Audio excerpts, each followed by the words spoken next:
Hi everyone, thanks for joining us. We will be getting started soon. Right now we'll just have a little interim music and then we will kick things off shortly.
Welcome everyone to today's webinar. It's the first in a new series called PS Problem Solutions.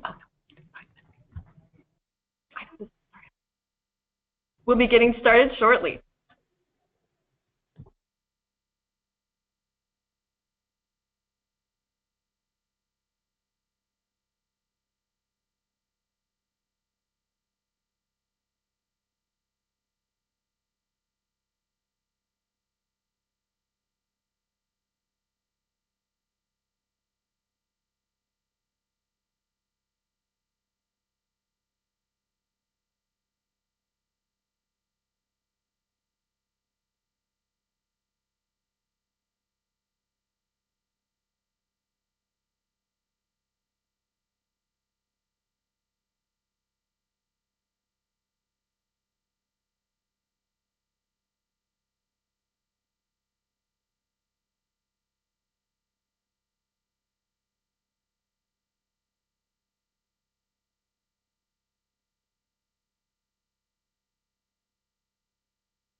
Hi everyone, we're going to get started now.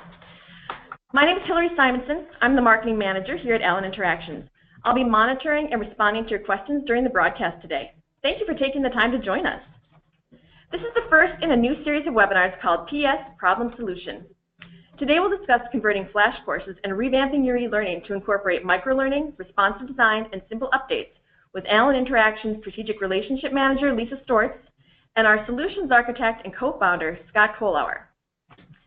Today's webinar will run for 1 hour from 12 p.m. to 1 p.m. Central Time. I'm going to cover off on a few other items before I hand things over to Lisa and Scott. First, let's talk about the control panel. You'll see on the top corner an orange tab with a white arrow. This will allow you to collapse and expand your control panel. For audio today, everyone is in listen-only mode. You have 2 audio options, either via your computer or your landline. You'll find the phone number in the original invitation and also on your control panel if you need to use your phone. There is no open chat today.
Design. You may have a BYOD kind of environment now where you're trying to design for multiple devices. When you're looking to convert, it's a great time to look at that, and we're going to show you some examples of that. And then chunking and sequencing, right? What's your whole learner experience? Can you up the interactivity? Can you up, how you're doing them? Micro-learning is a big deal now with the bite size, et cetera. So as we look at Flash conversion, it's just a great time to look at these other 3 topics. Now, we realize all 4 of these topics could be a full hour webinar onto themselves, right, Scott? That's right. But we're going to just give you a little taste of everything today. We invite you to call us. The underlying of our PS series is PS We Can Help, or we'd love to chat with you about it. So always feel free to contact us for any help on any of these areas. But today we just want to share a lot of examples and give you some ideas on how to maybe take a new look at it. So with that, Scott, you want to take it away? All right. So the first area that we're going to be looking at is maintenance. Maintenance is typically one of the first things we hear when customers come to us. They've, for whatever reason, if it's been in Flash or different tools, the ability to go in and make changes easily, add questions, add different things like that can be very difficult, and especially when a lot of organizations are looking to do HTML5 content, and then they don't want to have an HTML5 programmer to go into the code, the JSON files, and make those changes. So we're going to show you 3 different ways how we've helped organizations overcome that hurdle of maintenance and updatability. On your screen is a HTML5 course. And one of the things that we're going to do is just show you a tool that we've created on the back end of courses like this, where we actually have a form that people can fill in. We're going to be changing some text on the screen, changing some images, and of course all the images could be updated. But for this particular course, I'm going to jump over to our quick change window, and this is for that course that we were seeing. Down across the bottom there's some different buttons. So we've created this with this custom course. If we wanted to edit the content, we just click on that button and it's going to bring up some different forms that we can fill out. On the miscellaneous forms, let's say we want to change that introduction button to overview. And we should mention this is a forms-based one, right? So we can design it as you can to any ease of what you need your back-end editing tools. Yeah, and there's different complexities of courses, and we'll use different tools. So we're going to show you Google Docs as another alternative to this. But after I make that change in here, I can just go back. I can say I want to save those changes. And now when I relaunch that course, if I go back here and update it, you're going to see the next time somebody sees it, they're going to see overview in the title button here. So really easy to change and modify text. You just do search on it, go change it, update it, and it automatically changes. So within seconds that can be done. And we know we can't hear it on the line, but that should be a big ooh-ah to see that quick of a change out like that, rather than the painful, go back to your vendor and change it. Hunting for the content and yep. and different file sets, and it can be a real pain. So now if I wanted to change out, let's say the logo icon, I can go and say upload files, and we're going to go out here and upload a new logo to our system. And here it tells me it's been uploaded properly, and the only thing I need to do is go back and go to our form, say I want to show logo 2 instead of logo 1, and now again, if I save that, go back out, refresh, now you see that that logo has changed. So this is one level of editing with these forms, typically reserved for a little lower end design, and we're going to show you much more robust designs with different ways to edit the content. So that's a great example of how you can easily swipe out text, right? That you just have text changes of something updating quickly, any kind of graphic, not just logos, but you can change out any of your media graphics, any of your links to videos, etc.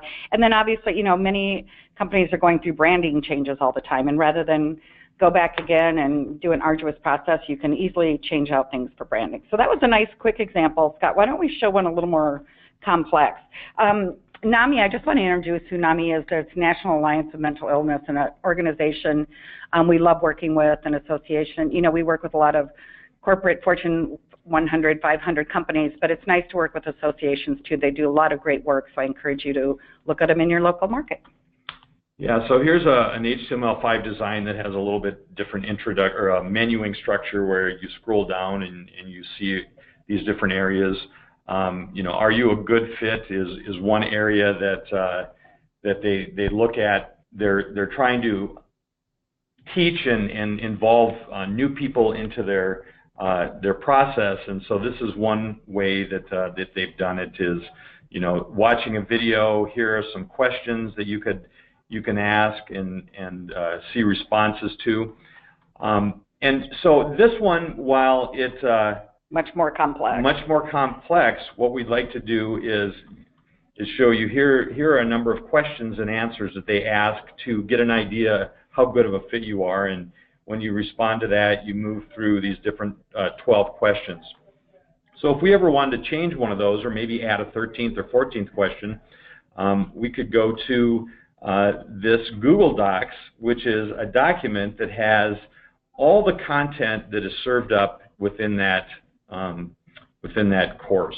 So it's got like all the tabs along the bottom, or what are those? Yeah, all these tabs. So here's menu items. So these are the menus that you see across the initial menuing system. It's got the text that's associated with it. It's got lessons to show, so you can dynamically reference lessons. There's images that go into here as well. So all that information is automatically updated by just changing out this this Google Docs, we call them content grids, and making it a lot more easy for organizers or for maintenance people to make these changes. So here are the different questions. You can see that there's an answer type, so this could be multiple choice, true, false, multiple select, and then all the information that goes along with it would be contained in these documents. And again, you could just make a change to the category, add a category. You could copy that particular row and make a duplicate, and that would add another question into the mix. And so this way of keeping maintenance and really allows for a much greater ability to keep the courses up to date, and also, have the longevity out in the future by changing images, changing content. Cool. So the first one was a forms-based example, and then this is an actual Google Docs based example, which is great. Why don't we go and actually change one? Let's take a look at Caribou. Caribou, we love new client Caribou. They also, if you haven't been to them lately, they've merged with Einstein Bagels too. So we all are enjoying our cup of Caribou coffee today. Caribou, thank you. So Scott, you want to show us this one? Yeah, so this particular design was done for the new students to actually, or the new employees, to actually go and practice making the different products that Caribou offers. And so, again, what they wanted to do, the problem they had was that they've got different regions have different types of products. They've got products that are coming down the line that are for seasonal new products that they want to have people practice. And the ability to quickly reshuffle the deck, basically, and give you different products to practice was really important. So I can click on hot recipes, and here's my full litany of hot products that I could select. Wow, that's a lot of drinks to have to... I could go back and, yeah, look at iced coffees or iced recipes. We'll just go through and show you how one of these designs works, just to give you an idea of how the back end might is used in this particular situation. So if I went to a latte, we'll select a large latte here. And we've got a timer because we want them to practice this quickly. I mean, obviously getting your coffee quickly and getting you through the line is important. So the first thing that we're doing is asking that learner if they understand what ingredients. So we could click on espresso, we could click on steamed half and half, and if you don't like that, you click it again and it goes back. And again, we're going to be showing, but this is all responsive design, so you could actually take this on your phone. When you get past halfway, the timer changes, so we're going to submit this. And yep, we collected the right ingredients, and now we're going to be asked how to make this. What's the order? So we're going to click on espresso, and it's going to ask us how many shots do you want. We're going to do 4 because this is large. And then for steamed milk, we're going to ask you to actually put in the process of how you'd make steamed milk. So you can move these around and actually reorient the way they are and delete ones that aren't there as distractors. So once you've done that, you can submit it and, well, sorry, we didn't quite get it right. Click the details and try again. So here we can look at how to make it, and we can either retry this or go back and pick another tool. And you can also go to the recipes up there too. Number of problems that we were trying to solve for Einstein and Caribou with this is they had all the recipes for their team members, as Scott pointed out, 20, 30 recipes in each drink category. So they had all the recipes, but so for them to populate a spreadsheet with those was very easy. So they saved a lot of money working with us by them populating the spreadsheet themselves because they already had all the information. Yeah, so what you're seeing here are every one of the products, the ingredients, the percentage of the cup that gets filled, distractors that might be presented, ingredients prep, fill the cup, all the information that allows you to create those particular simulations. Now, if I go back to the products category, this is the menu, and if we said, you know, we're going to delete all these, and we're just going to have... Because it's a new team member, right? A Yeah. new team member doesn't want to come in and look at 50 iced coffees they need to make. Yeah. So here we're just going to have 2 iced coffees, and when we go back to our quick change tool and we load that data... Like any good technology, you get an error. Let's go load that again. And we're going to relaunch this. And what you'll see now is under iced coffees, now we're just presenting 2. So they can make derivatives of all these little micro-learning components and just give them whatever they need, when they need it, to do practice, to do reorientation to new and seasonal products.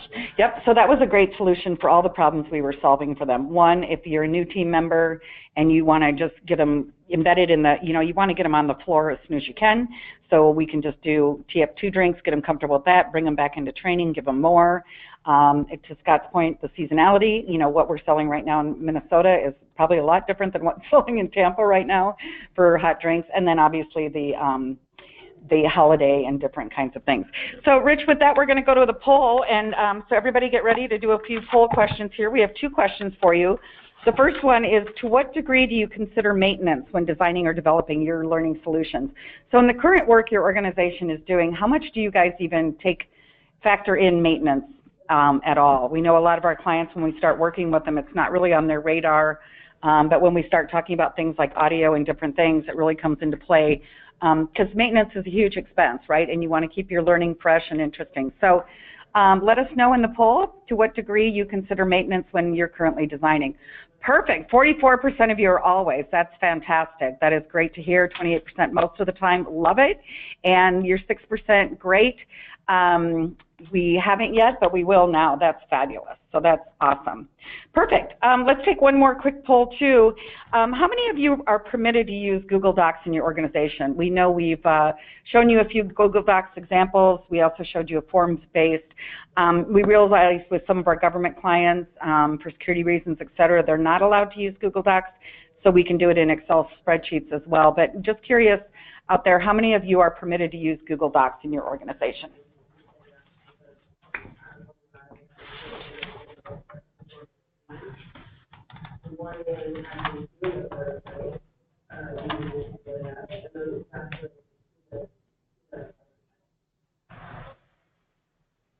So we had a question come in on what's the connection to Flash and all of this, and the main focus of this whole webinar is if you are converting out of Flash into a whole host of tools, and it's not necessary, you know, Flash is kind of driving the conversation, but we've had clients contact us.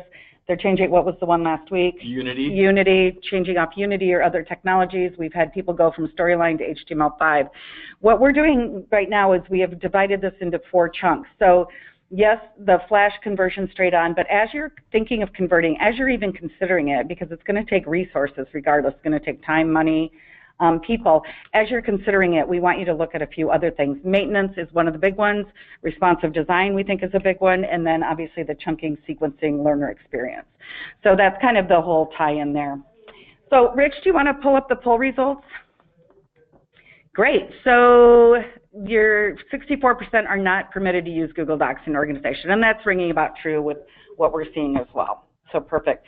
So maintenance, we think, is a huge problem. We showed you 3 optional solutions on how to design. As you're looking, if you convert, you might want to consider maintenance in the form too, that you're converting smartly to factor maintenance in. Another one is responsive design. You know, we're working with a lot of clients. It's BYOD, bring your own device, multiple devices. It's getting increasingly complex as browsers are not being supported, et cetera. But Scott, you want to, this is a huge opportunity as they're looking to convert to make it responsive. Do you want to show us some things?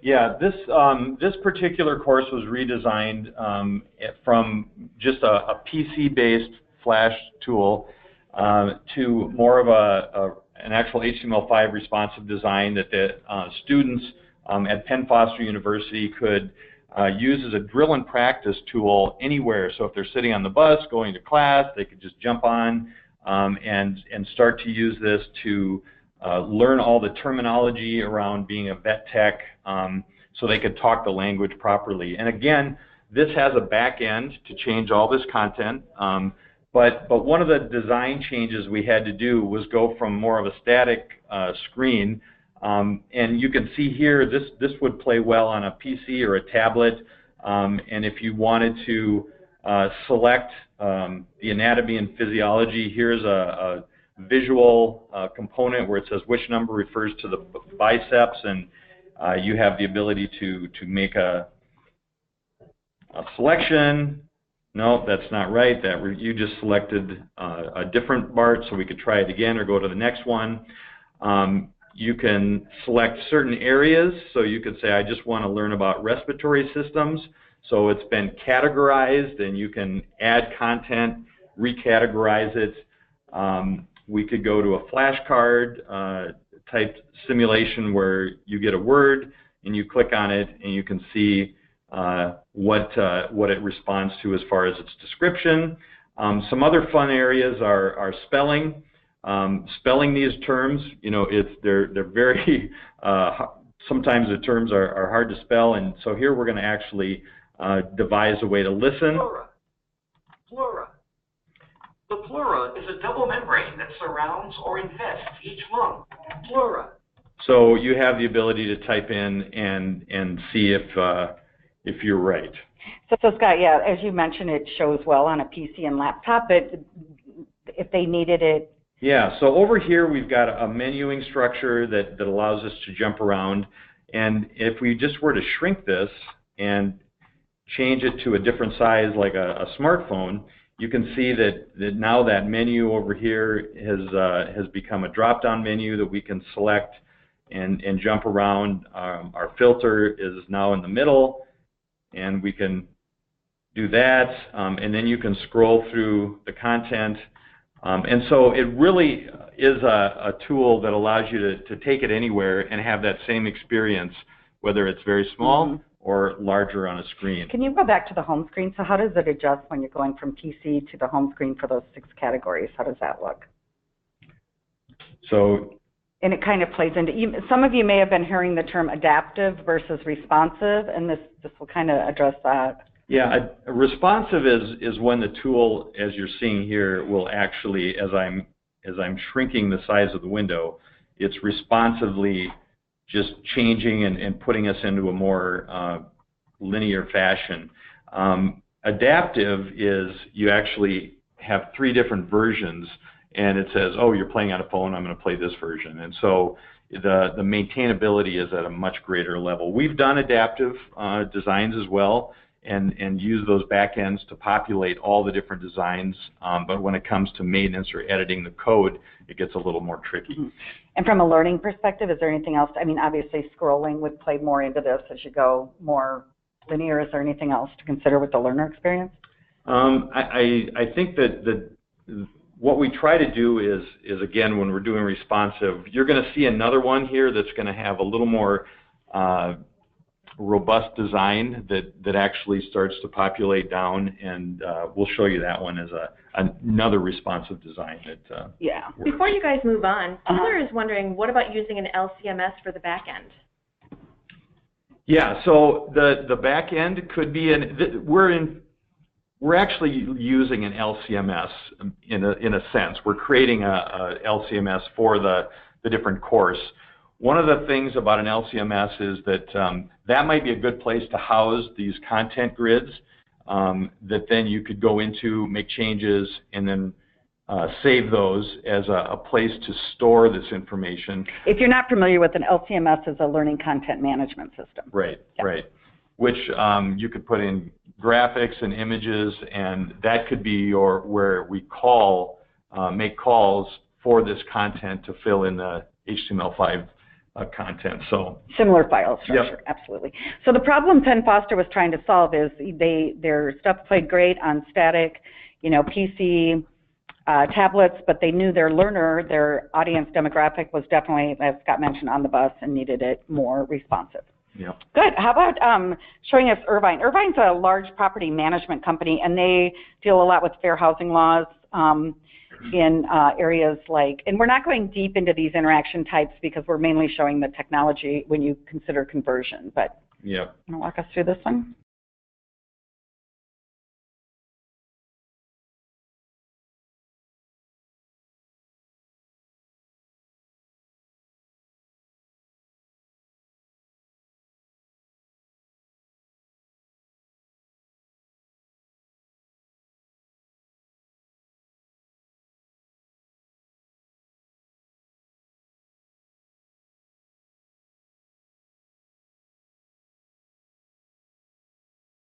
That being said, do you mind if I ask you a few questions to see what a better fit is for you? I just really want to see the model. I don't have a lot of time. I need to find a place this weekend. This weekend? Wow, I can definitely take you over to the model, but since you are in a hurry, I want to be very efficient with your time. What's prompting your move out here so quickly? Okay, so we see, so we're going to try to integrate different types of medias into this, and again, when you say next, you're going to get a response from your customer, and obviously since we have room over here, it will populate over on the right, but again, if we were to take this and shrink it down, what will happen is in a smaller smartphone type system, we're going to start to actually scroll down. And so it's just a matter of designing it so you know that chunks of content that come up can be reoriented and moved in different ways to give them that same experience, but to really create more of a robust design on all different delivery devices. So in this case, we're actually asked the question, once you've got this information, what are the fair housing components that you need to document? Because it's really important to document some of this stuff in case it comes back and they have questions. So we're just going to say, you know, they're moving from Chicago, and they ask your opinion about a school district, and sometimes you can't give opinions around that, but we're going to submit that. And the learner experience, you know, I'm looking at it on my small laptop, and I'm not missing anything as far as the... Yeah, and here we're actually doing inline feedback. So for each question, we're going to say, yep, that's correct. You don't need to document this, or it's correct that you did or didn't document it. So it really is robust feedback that's put in line and really allows that learner to experience that simulated conversation and documenting situation. So as you're looking to convert, you know, you really want to take in, if there's an opportunity to make it responsive at the same time, rather than just doing a straight conversion, definitely go for that opportunity. Likewise with the maintenance. If there's an opportunity to make it where you can maintain and update, even if you think you're never going to change your logo or marketing, it's bound to happen. So keep both of those in mind. And this has a full maintenance Google Docs or Excel spreadsheet backend too, correct, Scott? Yep. So great. So that was responsive design on solving for problems on how do you meet the learners where they're at, BYOD, different things like that. Rich, let's go to the polls. We have 2 polling questions for you now. The first one is, do you have a mobile first design strategy in your organization? We're running into a lot of organizations where it's mobile first, that they need to go to it, we're actually designing for mobile first and then PCs after, as opposed to just straight PCs. Meantime, we have a few questions. What tools do you use to create the HTML interactions? So all kinds of tools. On the media side, obviously all kinds of different tools. HTML, as you know, too, is kind of a hybrid composite in various. We can follow up with you. Taylor gave us that question too, and we're happy to follow up with you individually on that. What we do then is either if we're creating back-end rippers to do the conversion right, to take it from Flash into something else, or if we're doing like the quick change tool, et cetera, the different tools. So Taylor, I can follow up with you offline on that too. I also have office hours, we can address that, but we're happy to help you with those. Yeah, a lot of times what we'll do is once we design it, we'll start to look at different tool sets that we can use. There could be different templates that are out there that we can use, Bootstrap, Angular, those types of tools. Or if it's a very robust design, we might have to do you know, JavaScript from scratch. So lots of different areas that are allowing us to create what we want as an experience. Now, Storyline again is definitely an option. We use Storyline. The problem, or not the problem, is, but there are different responsive requirements that Storyline does not offer us. And so, again, when we work with our customers, we're talking about what's their expected experience for their learner and what are the tool sets that match to that experience. And sometimes we'll make different types of decisions to go to a little bit lesser experience for less cost in the design, and we'll show you some of those in a few minutes as well. So with our polling, do you do mobile first design? The majority, we had 18% do and 50% don't. So I'm curious on the 15% that do not have a mobile first design strategy, but you're not looking to do one now. Just curious if you can go in your questions window. I'd like to hear, is it just you don't allow them to take any of their learning on their mobile apps or tablets or phones, or is it that because there's no LMS connectivity, or what's holding you back from the mobile first strategy would be great. And then our next polling question is, what percentage of your learning solutions are designed to be responsive?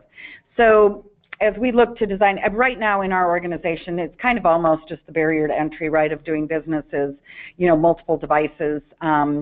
So what percentage of your learning solutions that you're designing are you designing to be responsive currently? 100%, 75%, 50, 25, or 0, but you're actually going to start considering it now. And I imagine we have a fairly tech-savvy audience out there to get some good responses on that. So as we're waiting for those results to come in too, as we're, perfect, here.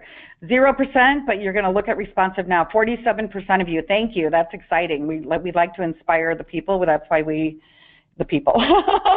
Anybody we come into contact with, we love what we do, we hope that passion comes through, and we love sharing it. So if we've inspired you to start looking at responsive, thank you, that's great. Pretty high percentages, so that's wonderful. So we've covered a little bit as we look at conversions, to consider maintenance and rework, to consider possible responsing designs. Scott, what about changing the whole learner experience, right? Gone are the days of the 2-hour or 60-minute online, with few exceptions. But as you look to chunk or sequence it different, can you show us some examples of that when you're considering conversion? Yeah. Yeah, it's a good answer, because if you would have said no, we would have been in a little bit of trouble. So this next design that we're showing is in response to more of that linear, large development process where everything was contained in one file, and they walked through it, and it was really hard to get back to the content. And so what we're seeing here was done for Mary Kay University, and they've got hundreds of thousands of consultants out there selling their products, and this was initially designed as an onboarding tool that allowed them to learn the process, to watch videos on how to perform parties or how to have conversations, and they wanted to make it more interactive. But not only did they want to make it more interactive, they wanted you to go through it and learn it, but then easily get back to it and get back to a chunk that you might need to practice or you haven't done in a while, and really use it as a performance support system as well as a learning system. I imagine their learner audience, right? They're probably doing it as a part-time job or busy moms. Yep, they're traveling around. Again, they needed it to be responsive, to get it on your phone. If you're sitting, waiting for your kids to get your their kids or whatever, you can get on this and really get through it and get to the content quickly. And so one of the things that we always think about is how to get them into that content. Is it through a learning management system that's clunky and you have to sign in, or is it some other way that just gets you to that content quickly? And so in this case, what we did was created more of a flip album cover that the learners could easily just thumb through and find one of the steps that they're learning about, go into it, and it was just a quick way to get to the information. So we're just going to go into the Getting Started section. You can see that there's some LMS components. We've hooked these into a learning management system, and it'll tell you what % complete is when you're actually using it as a learning tool as opposed to a reference tool. But once you go into that section, across the top are these different little micro-learning components that you can go to. So if you wanted to look at your business plan that you created during the learning, you could just click on it, and it would actually go through and bring you to that section. If you wanted to go back and watch videos of similar-minded professionals like you and why that they got into it, then you could easily just do with 2 clicks, you could get to the content you needed. This is an interesting one because they had hours and hours and hours and hours of videos that they would put online, and you would go through and look through all these pieces of text and say, I want to see this video, and a lot of times it didn't really map to your needs or what you were thinking about. And so we created this dynamic tool that allowed you to ask different questions, and based on how you respond to these questions, it's going to actually dynamically serve up the videos that map to you. So very much learner choice. Learner choice, dynamic content, personalization. we say no. And so once you've done this, the next time you come back into it, you're only going to see those videos that are relevant to you, that you could watch for inspiration. And again, it really is broken up into these modular micro-learning components, but at any time we can go back and start to page through these different album covers and get to some information again really quickly. So that portal front end can play a lot into how you would redesign a very long course into a more of a modular micro. Yeah, and the learner experience, to your point, it's a lot better than looking at a list on your LMS. So you are assigned this course.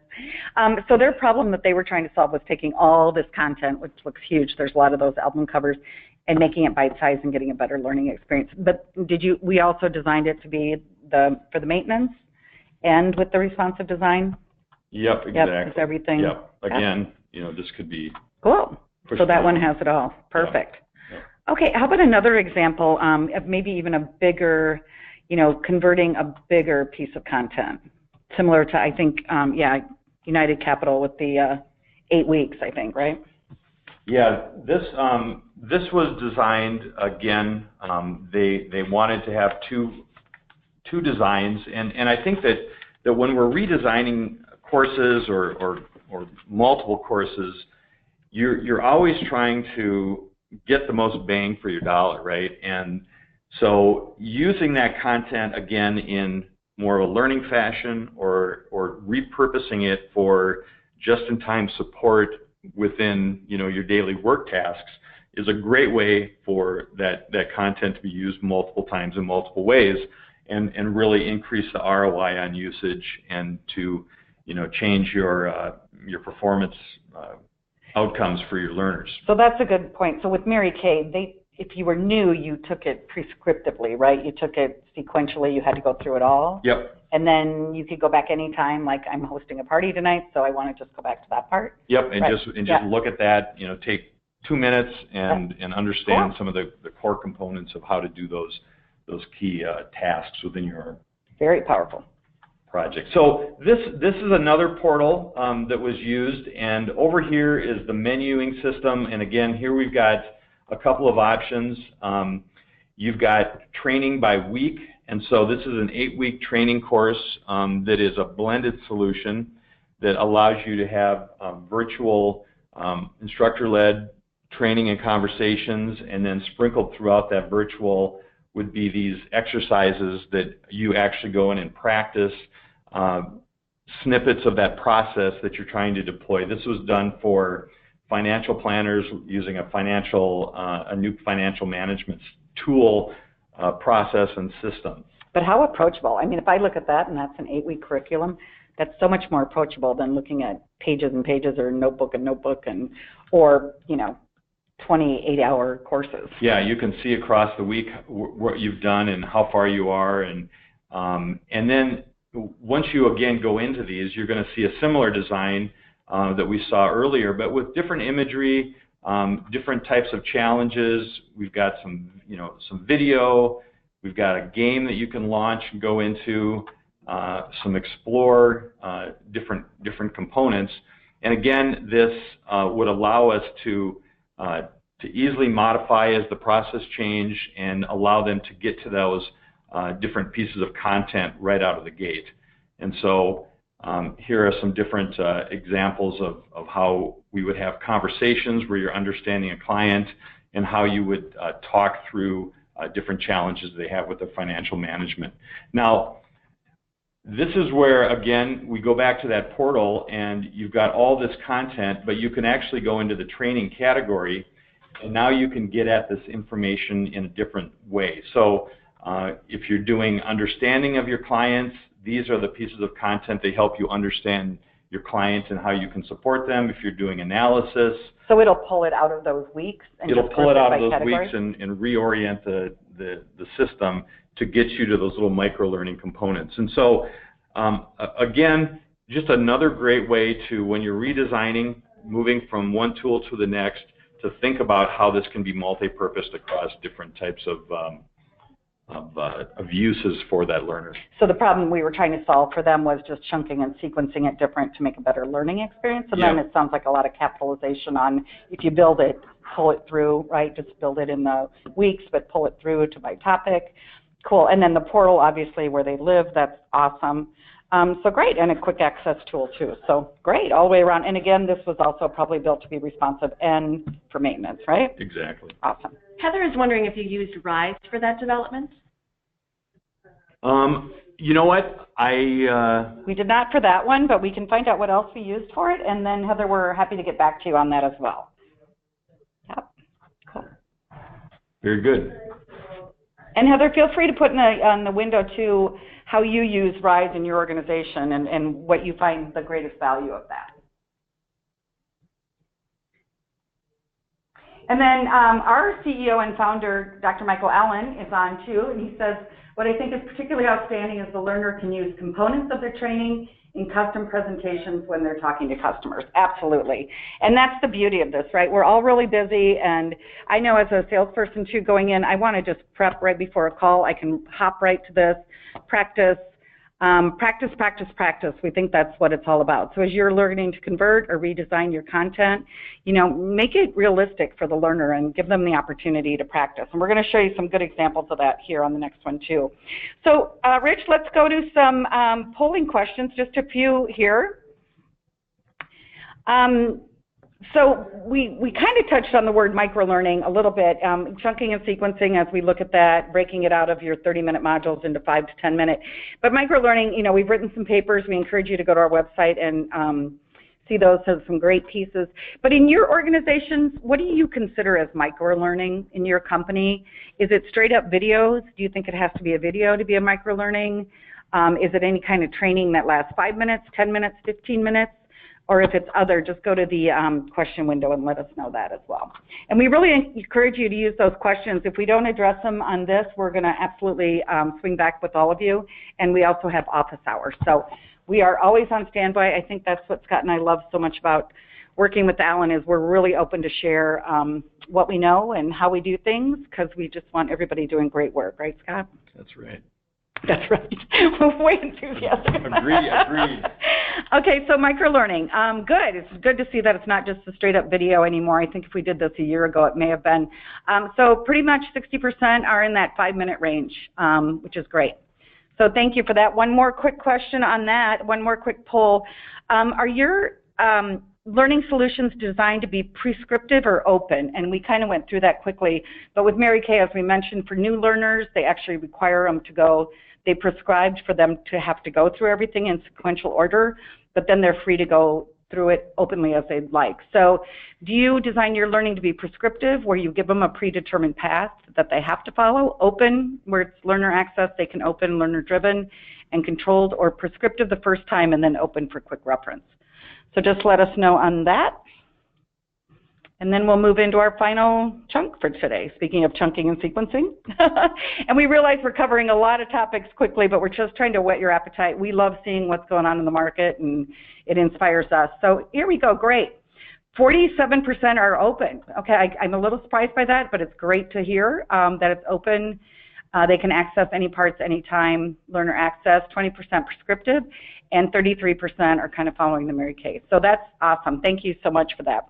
So now we're going to go into the base of this whole piece. Is if you've been charged in your organization to convert either off flash files because they're no longer going to be supported, or if you're going, you know, as Scott mentioned, we're getting requests from going to Unity to Storyline or Unity to all kinds of things, or other tools to other tools.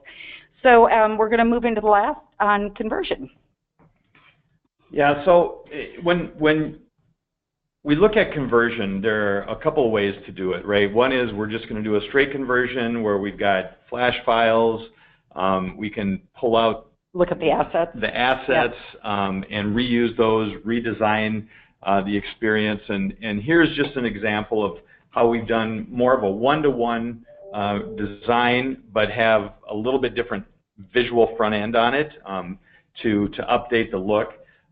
This particular design was done in Flash, and I think what's fun about this design is you're given a problem, a situation, and you're asked to go through and look at how your coworkers might actually respond and see if they're giving you good or bad advice, which is really unique. In this case, it's a multiple choice question, but we're not showing all the different options. You have to go through and read each one, and then once you've identified what they're saying, then you have to bring over this blue ribbon and say, I think this person's giving me good advice, and I think this person. So it's couched in more of a simulated experience, and a lot of times this was, you know, these were done in Flash, this type of code, and you could select it and get some information, some feedback of whether you've got good advice givers or if you've missed some. And this is the Flash version, and right? This is the Flash version that was created. Now, the way that we recreated that in HTML5 was, again, we changed the graphics. They wanted a straight one-to-one conversion. This was for Apple, moving from Flash courses to HTML5 courses. Obviously, when they kind of put the kibosh and said they weren't going with Flash, they wanted us to help them convert their courses. And in this case, instead of a blue ribbon, we decided to go with a star. But very similarly, this was a one-to-one design. You get to read about how your different colleagues might handle that situation. And then based on that, you could drag in and say, I want to star this person, I want to star this person. If you rethought about it, you could click and get rid of it and have somebody else star it. So kind of a one-to-one conversion with just a little better media. Yeah. Cool. And a lot of times that's what happens is that we don't reuse the media, but sometimes we'll do, and we'll show you that in this next example. Scott, can this be made 508 compliant? Yes. More and more, obviously, 508 is becoming a standard that we try to identify with and create designs for. And there are ways that we've made this actually 508 compliant, so instead of the drag, you can actually tab over and click, and it'll put a star, or if there's a star there, it'll take it away. And then obviously have screen readers that read the content as you go through each one of those employees to get their take on things. So yeah, it definitely could be 508 compliant. And again, that's another big one that organizations need to do. We do a lot of work in the government area, and they've done Flash work, and now they're moving it more into HTML5 because it is much more 508 compliant. Well, and the 508 standards are changing too. So at the end, we're going to actually request new problem topics, and I think 508 would be a great one for us to add as the rules continue to change on that. Yep. Cool. That's a good example of one-for-one with just a little updating.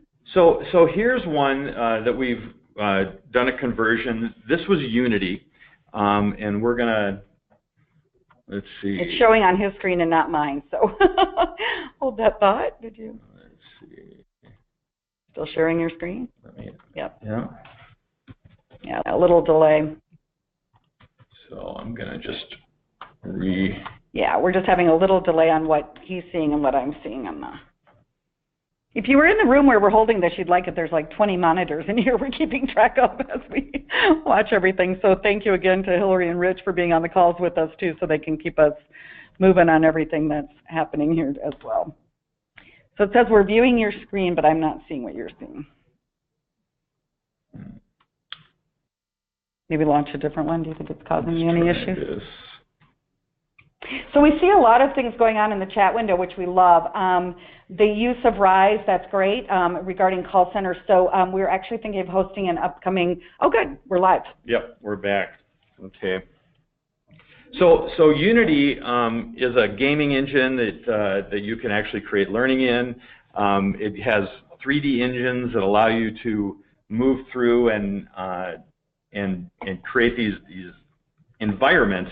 This, I'm just going to show you a video. This one was done for some electrical training where you're looking at different components within a room, and as the learner is actually moving through this, you can see that there's a scroll. You might not be able to see it, but there's a scroll of that 3D environment. When you select something, you zoom in, and then you can zoom out and move around and explore and find different options. So this customer wanted to move away from Unity. They just decided that that wasn't a design tool that they wanted to support anymore, and they wanted to move to Storyline. And so they had already spent lots of money making these 3D models and creating this experience, and one of the things that they decided to do was, as we worked with them, was that 3D moving around really didn't have all that much inherent payoff for the learner. And so what we ended up doing was just taking screen captures of this room, so you still had that same 3D look and feel, but the learner would just click on the green arrows instead of rolling over it and be able to move through this environment, and you still got the sense that you're moving through that room, but you just didn't have the overhead of that Unity engine, of the Unity components, and you could still click on things, zoom in, get your information, zoom back out, and move around. So it was conversion from Unity to Storyline? Unity to Storyline, using the exact same graphics and images and media, and it really allowed us to quickly and easily create that experience just at a much cheaper rate and using the same images. Awesome, nice clean example. So those were both kind of a one-for-one with a little bit of enhancement, and then we just have one final one we're going to show you here.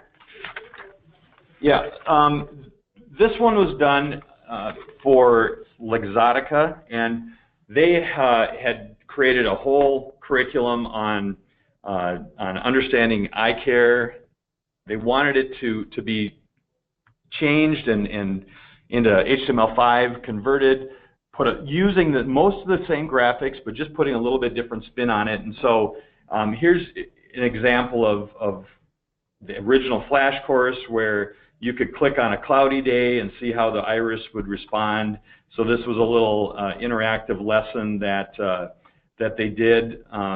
We were able to harvest all these graphics out of the Flash files. They did not have the original source files because it was done by somebody who didn't give it to them. So we were able to pull those out and just create a little bit cleaner interface with some different buttons that you would have that same experience going through that content. So the moral of this story is they really knew that this content was more knowledge-based. It didn't really allow them to think about how they would apply it to their job, and so that was fine. They wanted to keep it. It was a good base grounding type of content, but during our discussions they said, can we make this more performance-oriented? And without going through and changing all the stuff that they had done, except for the conversion to Flash to HTML5, we decided to create some performance-based kind of gaming and simulations. And so we've added this and to that content. And here's another way to do it, is to think about your conversion, think about what you're wanting to get out of that. And maybe it's just as simple as creating a smaller little module that gets tacked on at the end where they can practice some of these skills. So in this case, we've got some different people in your LensCrafters store, and we're going to create a conversation with your prospective customer. You've got some choices here. We're going to be showing rapport and credibility, and again, this is all HTML5, so it could be delivered across different systems. You can look at their prescription. So some gamification elements too, right? Elements. The learning. Once we make a choice, you can see our rapport went down because we weren't very friendly, but our credibility went up because we used some big words and it sounded. But you have the ability to take notes, to ask an expert, and really do what you're doing in the store using that information that you've just learned. Yeah. So another great way to look at these conversions is to do a culminating practice session as well. Yeah, so Scott mentioned we didn't have the original source files, which can be a problem, so we had to recreate it. In the straight conversion, they wanted to up the interactivity a little bit. The enhancement, which was that simple, more boxing, just to help make better use of the real estate, and then tack on this practice so it could be much more performance outcomes. So that's a great example of that. Rich, we're going to go to just a few quick polls here. How many hours of content are you being asked to convert if you are? And if you're not being asked to convert any content, how many hours of learning or any kind of learning, and it can be in any form now, are you looking to redesign? Are you charged with just changing out 1 to 50 hours, 50 to 100, 100 to 500, or more than 500 hours? Because as we look at converting anything, we'll have large airlines contact us. The way we would go about the conversion of 500 hours of Flash content to whatever tool they want to do is much different than we would approach doing, 2 hours or one-offs, right? We could create rippers and all kinds of things to automate the process a little more. So go ahead and answer that question. How many hours? Scott's still playing with this game. Great. So 100 to 500 hours, 27%. Wow, you've got some work cut out for you. So remember the PS, we're happy to help or offer any ideas for you. 50 to 100 hours, 36%. And 1 to 50, 27%. So we really hope we've given you some inspiration as you're looking to convert, right? I know we're all charged with just do it, just go do it, get it done. But as you're looking to convert, if you can at least weigh in, how to chunk and sequence it different, how to make it more relevant on the maintenance. One more quick poll question, and then we'll pull up our contact information. Two poll questions, actually. What's the primary development tool that you're looking to move to? Storyline, Captivate, Lectora, HTML5, or others? So if you could just answer that one quickly, that would be great. As you're looking to it, we showed you some examples today of Flash to HTML5, Unity to Storyline. We've done, so all kinds of things. So just kind of getting an idea on that.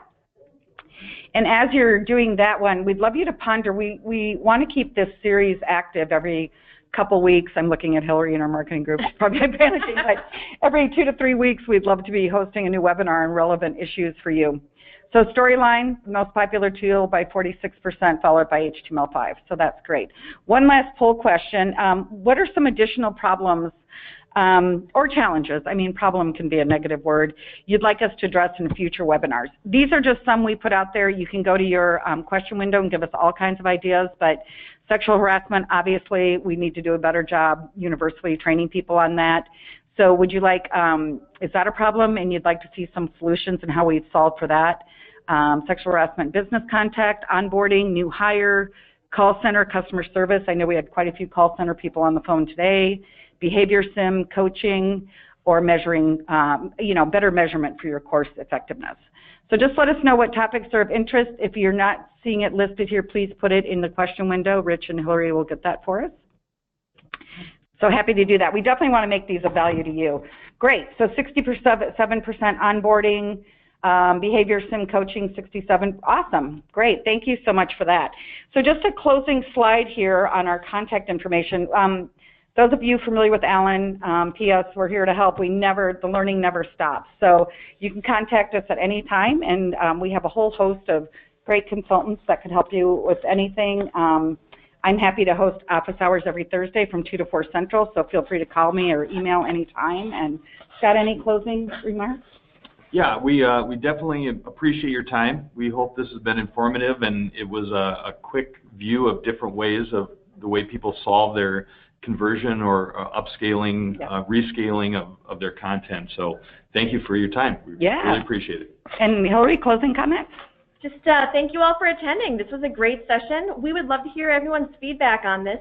You'll be prompted to answer a survey when you close out. And thank you to Lisa and Scott, and thank you for everyone for joining us. Have a great day. Happy Thanksgiving, everybody. Take care. Bye-bye.